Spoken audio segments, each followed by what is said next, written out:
Hi everyone, welcome back to my channel, and in this new video we will be moving forward with a brand new phylum, right? A very interesting and a very detailed phylum that we will be studying here is the Arthropoda, right? So Arthropoda is a very interesting phylum. Why? First reason is that it is also known as the largest phylum out of all the phylums we have studied, right? And will be studying. Okay, so I'm writing it here. It is the largest. It is what? The largest phylum. It is the largest phylum. That is 2/3 of the total animal species is of Arthropoda. Is of Arthropoda.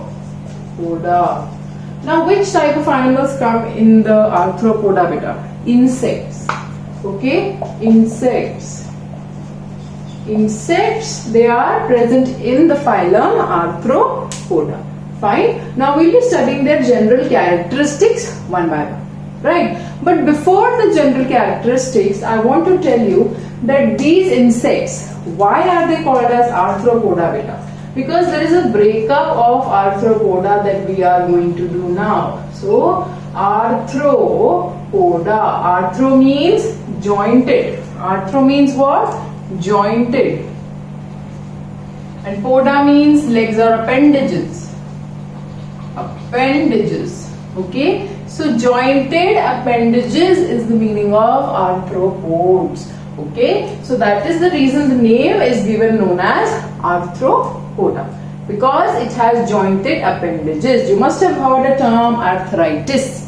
Right? Arthritis is also linked with this. How come? Because arthri there means joint, and tis means the inflammation of joints. Okay, so arthritis as a whole is saying inflammation of the joints. Here also jointed appendages. That means they are jointed through those appendages. Fine. That is the reason Arthropoda are called so. Right? Now, these arthropods, they can survive in any type of conditions. Why? Because they have a hard endoskeleton. Sorry, they have a hard exoskeleton. They have a hard exoskeleton which is made up of chitin. It is made up of chitin. Okay, they have a hard exoskeleton which is made up of chitin, and chitin is a polysaccharide. Okay, it is a type of a polysaccharide, and it helps in prevention of water loss. It prevents water loss. Chitin is doing this, okay, and also helps in protection. This prevents water loss and also helps in protection. Fine. So chitin is a hard exoskeleton which is present on all these arthropods, and this is a polysaccharide which is helping in two functions. It prevents the water loss beta, and it also helps in protection. Fine. This is the function of chitin. Fine. Now body of this arthropods, it is usually divided. Usually, why am I using the term usually? Because not all the insects are divided into three parts. Okay, the head, thorax, and the abdomen. Okay, so the body of these arthropods, it is divided into three parts: head, thorax, and abdomen. Fine. This head, thorax, and abdomen, they are the three parts in which the body of arthropods is usually divided. Why am I using the term usually here? Because not all the arthropods, what happens, not all the arthropods are divided into these three basic parts. Fine. Now, habitat and habitat so they can live in air, water, land, they can be aquatic, they can be terrestrial, they can be found in fresh water. Fine. Next, level of organization. They have organ system level of organization. That means systems of organs are present inside their body which are performing different functions. Then germ layers, triploblastic, that means all the three germ layers, ectoderm, endoderm, and mesoderm are present.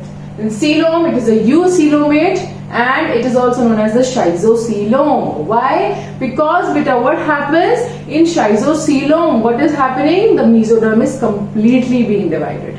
Okay, Then body plan is tube within tube. And out of protostome and deuterostome, what are they? They are also protostomes, because in them also the mouth is being formed first. Symmetry, bilateral symmetry beta, segmentation again, the segment, metameric segmentation, metameres are there, right, and mules are there, fine, small ring-like structures, then notochord is completely absent, right. So this is all about the general characteristics of the phylum Arthropoda. In the next video we will come up with the physiological features of Arthropoda, and in this video if you have any problem beta, make sure you are watching this video again. Any problem, put down in the comment section. Fine. Now, in the next video, we will begin with various type of examples also I'll be telling you. Right? Like Limulus, the king crab. It is known as a living fossil. Okay? So before watching the next video, beta, I am giving you a homework. What is your homework? That you need to find out that why is the Limulus, known as king crab, also called as a living fossil. And I will discuss this answer in the next video. Fine? So I hope you find the answer yourself. Fine? And I will discuss it in the next video with you guys. Fine? So till then, take care beta. Do not forget to like, share and subscribe. Right? Click the bell icon if you haven't yet, so that you get a notification as soon as I upload a video. Fine? So stay tuned, take care. I will see you guys in the next video.